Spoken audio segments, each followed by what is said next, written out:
I can start with you. How do you deal with that? How do you get people to separate the national from the local? I think people can separate it. I think you need to talk to them. You need to explain why you're there. And I think you need to explain what a councillor actually does. When you actually really start talking to people, you'll actually find that the issues they're concerned about are incredibly local. We think it might just be about what type of council they elect, but you'll actually find that the real issue they want you to solve is a drop curb outside their house, or a piece of grass which doesn't get cut, or something like that. So once you get into that conversation, actually, I think people don't underestimate voters. They're quite capable of distinguishing between the two. Martin, of the Liberal Democrats, same question to you. Are you just talking local, or are you focusing on national issues too?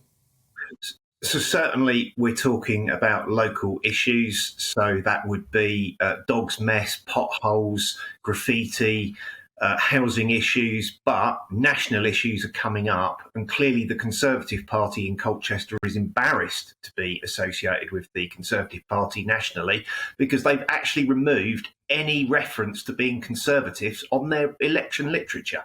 So that obviously does show that the national issues do resonate locally, and it is coming up on the doors. There's no question that that will influence the outcome in Colchester, because there are a lot of angry Conservative voters that will not vote Conservative because of the constant issues from Parliament. And yet we've got, Porngate that's just come up, or Corngate. And so this will affect the Tories. The Tories in Colchester, I think, are going to get absolutely hammered, and they know it. They've removed any reference to being Conservatives on their own literature, including, I think, Mr Dundas. You have to ask them why. OK, Adam, same question to you. Local or national? It's a local election, but national issues are going to play, aren't they? Of course they are, Gloria. So, we're talking to people about local issues, but the national picture has a real impact on these elections. So the cost of living crisis just keeps coming up again and again and again, and people just don't feel that the Conservative government are doing enough to help them with fuel bills and with energy bills and with the cost of food in the supermarket.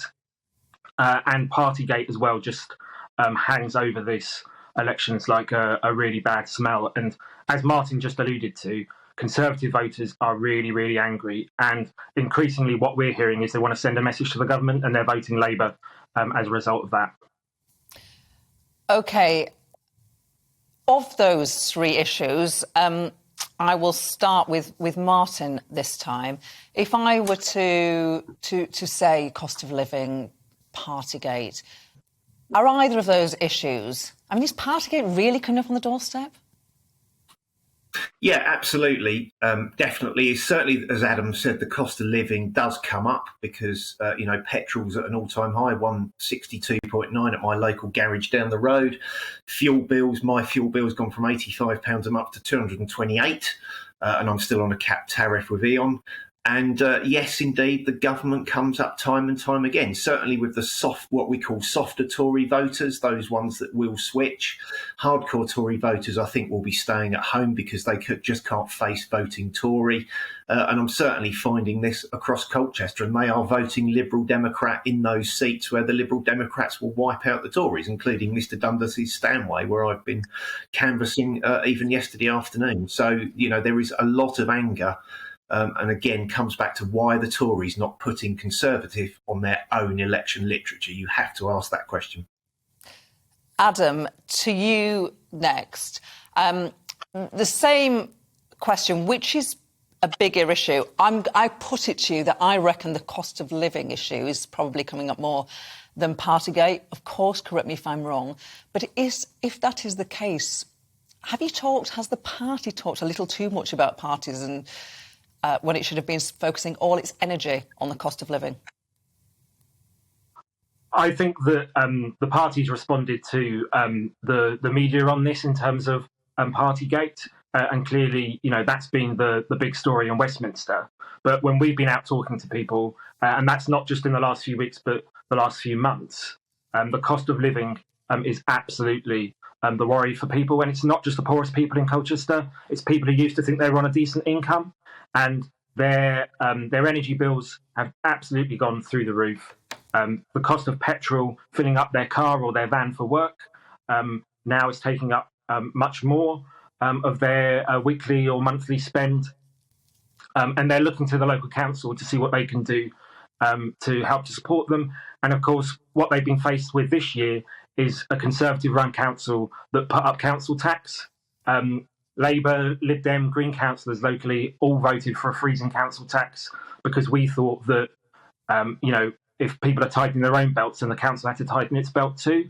And they've just been whacked with, local taxes from the Conservatives and taxes from the Conservative government as well.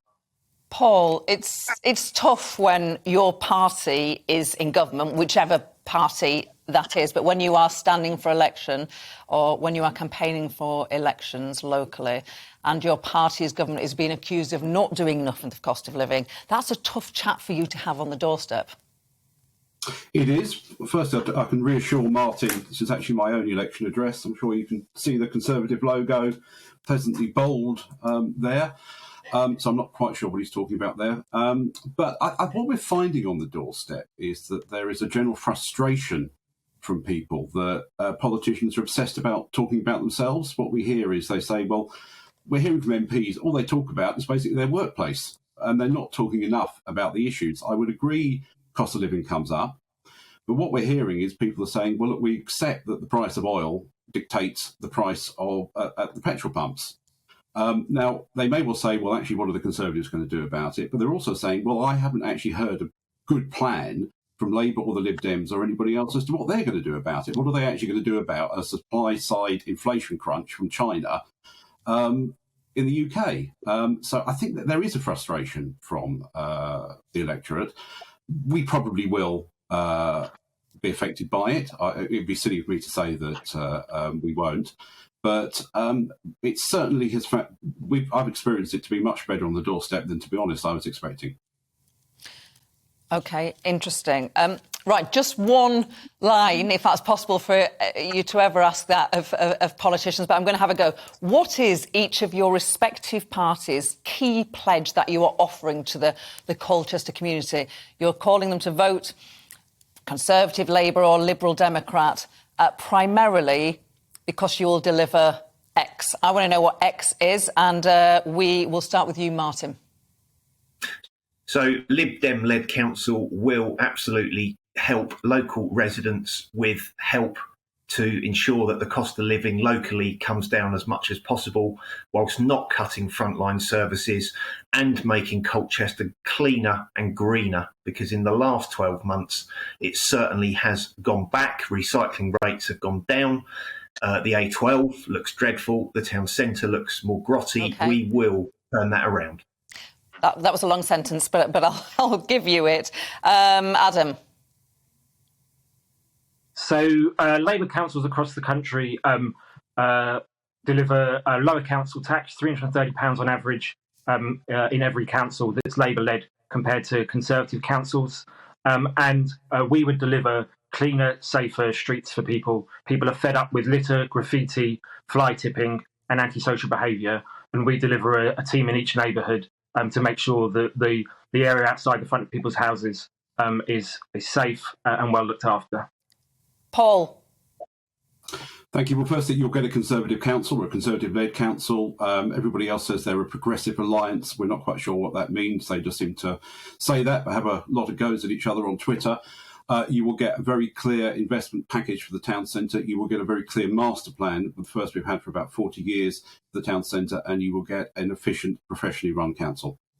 OK, this is the last question. We've got only a couple of minutes left, so when I ask for one key sentence, please bear with me. Paul, I will start with you. There'll be people watching who think, actually, maybe I would quite like to be a local councillor. How do they do it? What's the best thing about being a local councillor? Paul? The best thing is meeting people and dealing with residents, and just approach your local party. They are desperate for candidates, so please do. But if we want to get people involved, we actually need to be a lot nicer to one another and treat each other with a lot more respect in Colchester, because if we don't, we won't attract people to stand. Adam. Yeah, I'd say being a councillor is great fun. We've got a fantastic team in Colchester, and people can contribute to their local community. And every Labour councillor that gets elected in Colchester is a step forward to us getting a Labour MP in Colchester at the next general election. And finally, to you, Martin. Yeah, being a councillor is absolutely a privilege. I absolutely love all the hours outside my full-time job doing it. And if you want to know more about being a local councillor for the Lib Dems, just get in touch with me and I'll certainly give you the honest view. But it is great. It is good meeting people, getting things done. Even if you get a little bit input in your community, it's a good step forward. It's local issues for local people on local matters. I've really enjoyed our discussion. Good luck to you all the parties standing for election on Thursday.